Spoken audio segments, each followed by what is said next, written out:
Hello everyone, welcome back to my channel.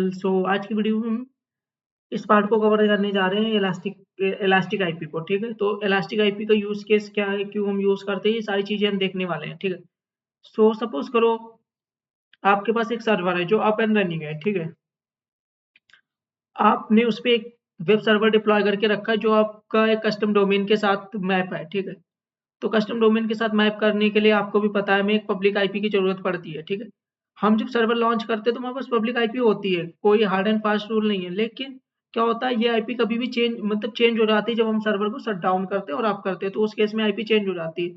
तो उस case में अगर आईपी चेंज हो रही है तो थोड़ा ये ओवरकम या मैनुअल टास्क ज़्यादा हो जाता है हमारे लिए कि हम उस आईपी को फिर से जाके डीएनएस में मैप करें, और डीएनएस के चेंजेस कभी कभी रिफ्लेक्ट होने में थोड़ा टाइम लग जाता है। ठीक है, तो इससे ओवरकम करने के लिए हम क्या करते हैं, हम एक इलास्टिक आईपी कर लेते हैं जो एक फिक्स्ड आईपी होती है, जिसको हम स्टैटिक आईपी भी बोलते हैं। ठीक है, तो उस आईपी को हम कैसे यूज करेंगे, कैसे मैप करेंगे, तो ये सारी चीजें हम देखने वाले हैं आज की वीडियो में।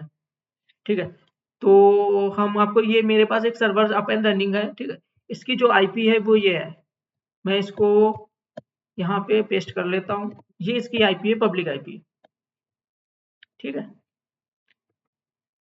अगर मैं इसको स्टॉप करूँ, एक चीज और है, रिबूट पे आईपी चेंज नहीं होती है सर्वर की पब्लिक। ठीक है, स्टॉप पे ही चेंज होती है।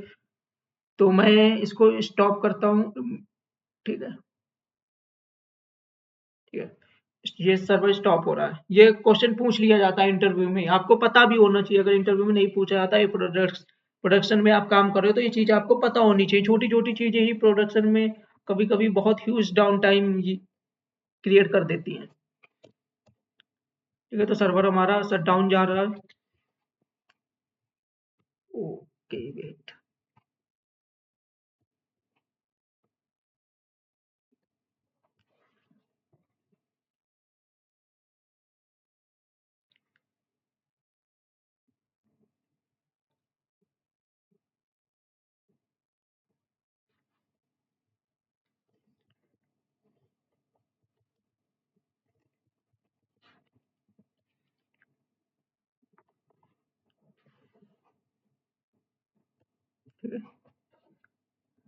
सर्वर हमारा अब तक शट डाउन हो चुका होगा।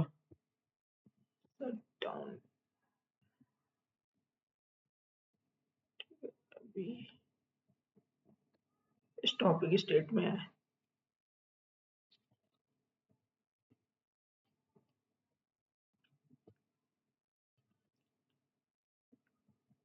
अगर हम शट डाउन देखें ना, तो अब ये देखो शट डाउन हो चुका है। जैसे मैं इस पे क्लिक करूंगा, यहाँ पे पब्लिक आईपी जा चुकी है, प्राइवेट आईपी रहती है, पब्लिक आईपी जा चुकी है। ठीक है, अब मैं जैसे इसको अप करूंगा ना, स्टार्ट, अब जैसे मैंने स्टार्ट किया ना, अब इसकी आईपी यहाँ पे देखना, जो आईपी आएगी वो चेंज होके आएगी।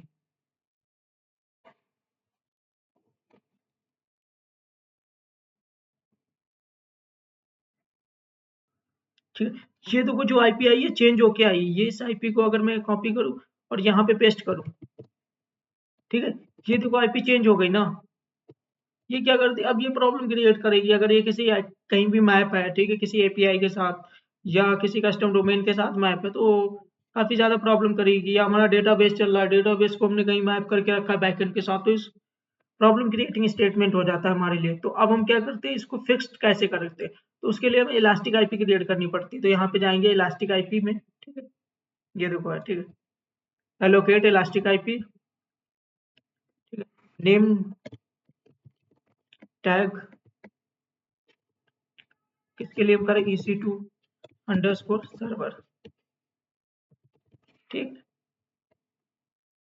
एलोकेट कर ली, हमारे पास इलास्टिक आईपी आ गई। ठीक है, अब इस पे फिर से क्लिक करना। ठीक है, एक्शंस में जाना, एसोसिएट इलास्टिक आईपी पे क्लिक करना।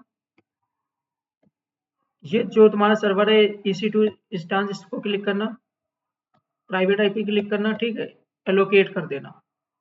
जैसे आप एलोकेट करोगे ना, वैसे ये इलास्टिक आईपी आपके EC2 इंस्टेंस सर्वर के साथ अटैच हो जाएगी। तो अभी तक हमने देखा कि इलास्टिक आईपी कैसे क्रिएट करते हैं और कैसे किसी भी इंस्टेंस के साथ एसोसिएट करते हैं, वो भी चीज देखी। अगर हम इंस्टेंस पे आते हैं और इसको रिफ्रेश करते हैं,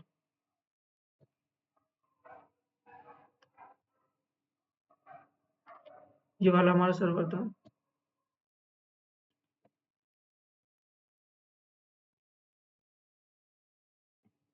ठीक है, क्लिक किया। ये जो आईपीआई है ना, ये इलास्टिक आईपीआई, और ये देखो लिखा है इलास्टिक आईपी है, ठीक। ये इलास्टिक आईपी हो गई, ठीक। इसको क्लिक किया, और अब अगर हम पेस्ट करते हैं ना, ये हमारी क्या हो गई, इलास्टिक आईपी है, ठीक है, ये वाली। अगर अब हम इस सर्वर को रिबूट करते हैं, मतलब स्टॉप करके स्टार्ट करते हैं, सॉरी, रिबूट पे चेंज नहीं होती है, स्टॉप करके स्टार्ट करने पे चेंज हो जाती है। तो अगर अब मैं इसको स्टॉप करूं,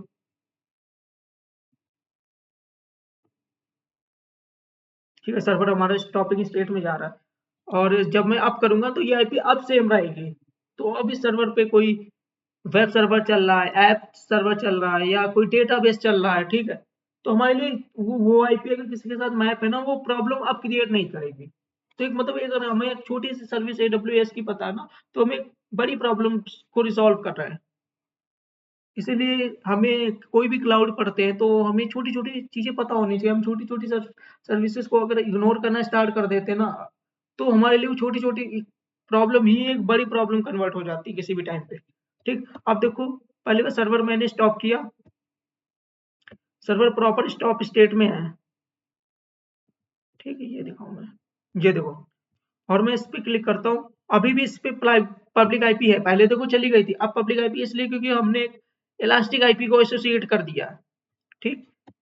अब मैं अगर इसको स्टार्ट भी करता हूँ तो आईपी सेम ही रहेगी। ठीक है, अब मैं ये सर्वर स्टार्ट कर रहा हूँ, ये रनिंग में कर देता हूँ, अभी रनिंग में आ जाएगा। ठीक, अब ये देखो रनिंग में आ गया। अब ये आईपी, और मैं अगर यहाँ पे पेस्ट करूँ, ये देखो आईपी दोनों सेम है।